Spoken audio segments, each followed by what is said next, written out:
Deixa eu ver aqui a primeira pergunta, então, do Zec, tá? Que é uma pergunta de honorários. Inclusive, é muito comum essas dúvidas, viu, Zec? Relativa a honorários. Né? E até aproveitando aqui para falar um pouco, explicar o que tem no curso Você Tributarista, quando vocês entrarem lá naquele link, vocês veem toda a grade.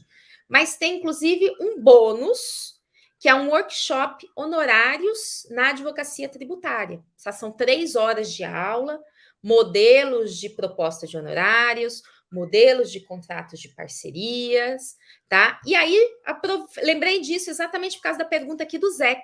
Olha só. Como estipular os honorários em causa de êxito improvável, como a execução fiscal? Temos que cuidar para os honorários mensais não serem maior que o valor da causa ao longo do tempo, né? Sim, Zach, é uma preocupação importante, né? Para relacionar nessa questão aí, é uma preocupação importante.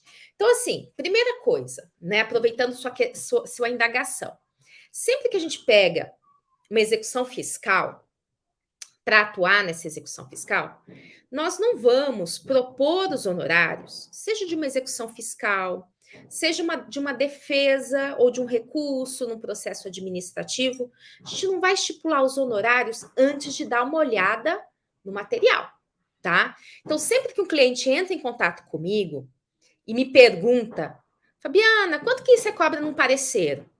Quanto você cobra numa opinião legal?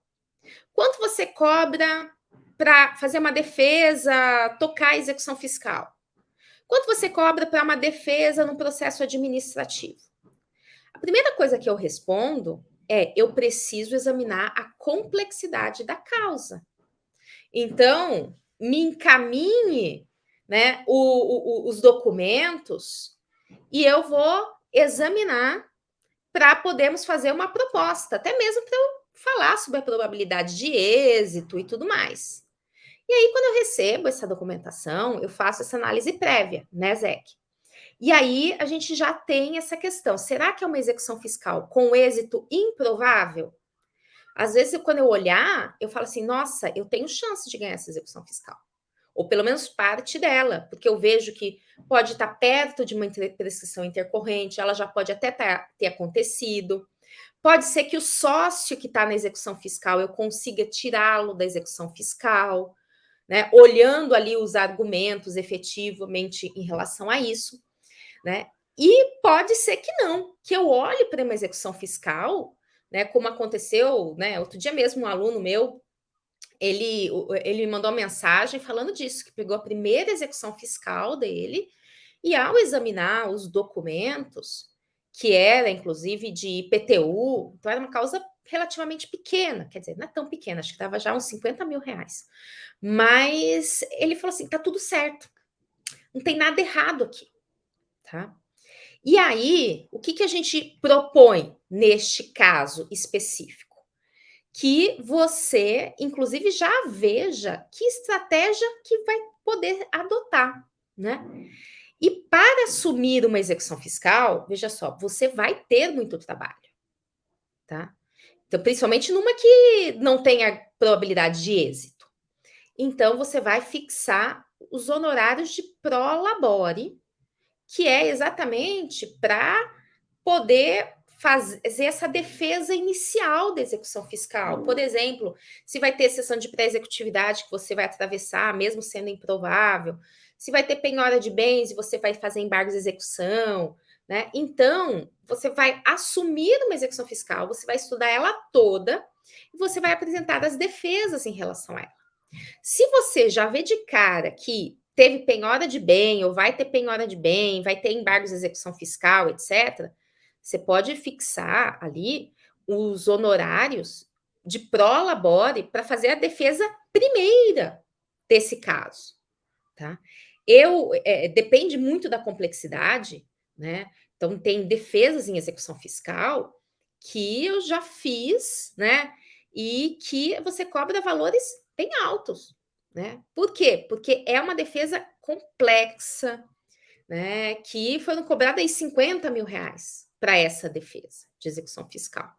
tá? E aí, honorários, no caso, não eram mensais, eram semestrais para cuidar dessa execução fiscal, até porque o valor inicial foi mais alto. Mas você está falando assim: olha, mas talvez, dependendo do trâmite dessa ação, vamos dizer que seja um valor aí de 50 mil reais, que é o valor dessa execução fiscal. Você fala assim: se eu cobrar 1.500 por mês, né, ela vai acabar me pagando o valor que está sendo executado. Né?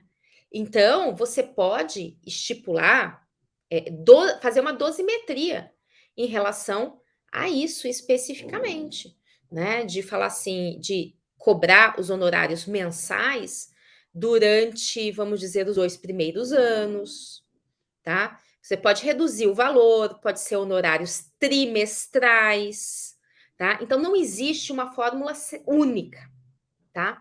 Até um aluno também falou que ele foi seguindo, já daqui no nosso treinamento, as orientações. Ele identificou várias execuções fiscais de pequenos empresários perto da casa dele, que a dívida era de 3 mil reais. E aí cabe a você verificar, falar assim: não, como eu não tenho nenhuma experiência mesmo, eu vou pegar esse processo de 3 mil reais, tá? Porque eu quero ganhar experiência em relação a essa defesa. Né? Então, o processo é de 3 mil reais e, assim, os seus honorários vão ser ínfimos, porque se o cliente não paga os 3 mil reais da execução fiscal, agora você pode falar: não, eu não vou nem atrás desse cliente, porque não vai me remunerar de modo apropriado, tá? Então, os honorários, eu fixaria uns honorários iniciais, que é um valor maior, né? Pode ser 5 mil reais, pode ser 10 mil reais, né?